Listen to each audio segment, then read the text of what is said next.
रुपया धान के खरीदी का मामला हो, चाहे पिछले बोनस का हो, आप नालंदा लाइब्रेरी जो रायपुर में है उस तरीके का है, एग्रीकल्चर। साय गवर्नमेंट का पहला बजट जो है वो पेश हो चुका है और वित्त मंत्री ओपी चौधरी ने पहला बजट पेश किया और बजट पेश करने के बाद तमाम क्रिया और प्रतिक्रिया भी प्रदेश से आ रही है। और इसी बीच पूर्व मंत्री प्रेम प्रकाश पांडेय जी हमारे साथ मौजूद है और जानने की कोशिश करेंगे जो बजट वित्त मंत्री ने पेश किया किस प्रकार का बजट है और इस पर क्या कुछ कहना चाहेंगे। छत्तीसगढ़ को क्या मिला?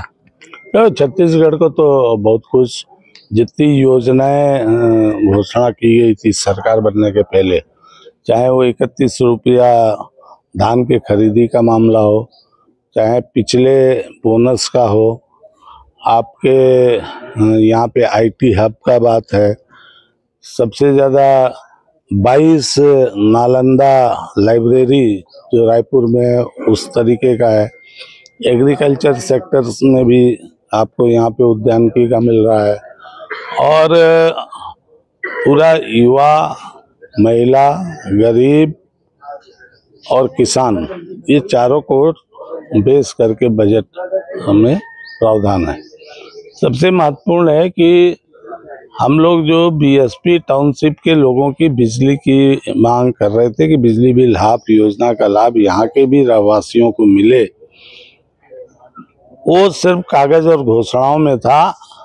इस सरकार ने आते ही पहला काम किया कि अपने अनुपूरक बजट में 4,74,00,000 रुपये का पिछला दिया और जो मूल बजट है उसमें यहाँ के सारे लोगों को, घरेलू उपभोक्ताओं को, जो बिजली बिल हाफ योजना पूरे प्रदेश के लोगों को मिलनी है वो मिलना अब प्रारंभ हो जाएगी।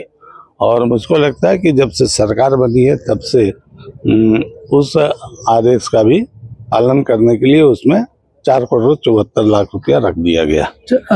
दुर्ग भिलाई को भी काफी कुछ चीज मिला है, तो एक मोटा मोटी आप बता सकते हैं कि भिलाई और दुर्ग के लोगों को क्या कुछ इस बजट में मिला है? भिलाई के लोगों को जैसे एक तो हमने कहा टाउनशिप में जो बिजली बिल हाफ योजना, दूसरा आईटी हब के लिए बहुत सारा चीज है, फिर टेक्निकली इसको साउंड करने के लिए एनआईटी और इस लेवल पे बनाने की बात है।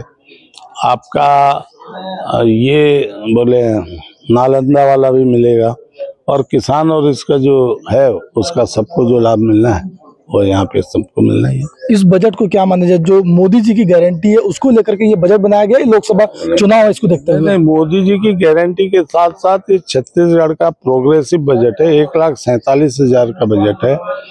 जो इसका कैपटेक्स है, जो मतलब जो कैपिटल गेन है, कैपिटल इन्वेस्टमेंट जो है वो सबसे ज्यादा रखा गया है, पिछले सरकार की तुलना में लगभग 20% एबव है।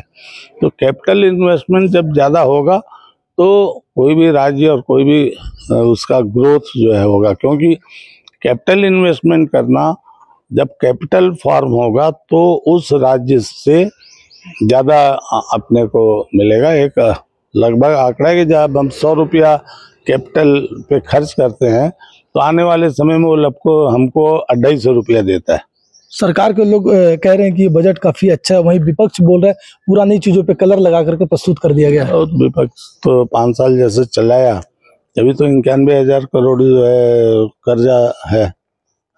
सबसे ज्यादा कर्ज जो है 5 साल में 50,000 से ऊपर जो है कर्ज ले लिया और क्या आउटपुट निकला। और नरवा गरवा घुरवा बाड़ी कहाँ गया, न नरवा है न गरवा है, सब तो उसी में ये हो गया। अब विपक्ष को तो जनता ने जवाब दिया ही है। तो इस बजट को खासकर महतारी वंदन योजना जो है और तमाम जो स्कीमें थी चुनाव से पहले, उसको क्या इसी बजट में लागू किया जाएगा कि आने वाले दिनों में भी देखने को मिलेगा? नहीं, सब लागू हो चुका, इसी बजट से लागू हो गया। कोई जो योजनाएं आप भूमिहीनों को 10,000 के लिए उसको रख लिया, जो भूमिहीन श्रमिकों को, तो कोई भी ऐसी चीज मेरे को नहीं लगता उसको स्टार्ट हो गया है। रोजगार की भी बात करें तो लगभग 1000 पोस्ट इस बार पुलिस के लिए भी निकली है, तो क्या माना जाए सरकार जो है युवाओं के लिए ध्यान दे रही है? मैंने बिल्कुल युवाओं के एक तो मैंने कहा कि आईटी हब और इन्वेस्टमेंट और ये बनाना, इनोवेशनल हब बनाना, उस दिशा में सोचना, आपके जो दुर्ग भिलाई रायपुर मिला करके एससीआर बनाने का सोचना, तो ये सारा जो जो पहले हम लोगों ने कहा था घोषणा पत्र में, उस दिशा में पूरा काम कर रही है। और युवाओं को अधिक से अधिक एम्प्लॉयमेंट जनरेशन हो, इसमें बीपीओज हो, इस मामले में सारे तरफ से काम चालू है। आईआईटी के तर्ज पर भी कुछ ऐसी बातें सामने रहती कि जो एनआईटीज है और भी जो टेक्निकल कॉलेजेस है उनको डेवलप किया जाएगा। बिल्कुल, आईआईटी के तर्ज पे कहा गया है कि हर डिस्ट्रिक्ट में एक एक जो है वो किया जाएगा। अभी रायपुर में एक centre of excellence livelihood college की बात कही गई है इस बजट में, तो धीरे धीरे होगा सब। चलिए, ये थे पूर्व मंत्री प्रेम प्रकाश पांडेय। बजट आने के बाद अपनी प्रतिक्रिया दी और छत्तीसगढ़ के हित में इस बजट को बताया। अब आने वाले दिनों में पता चल पाएगा इस बजट से जो लाभ है किन किन लोगों को मिलता है और कैसे मिलेगा। फिलहाल दुर्ग से मैं प्रदीप विश्वकर्मा।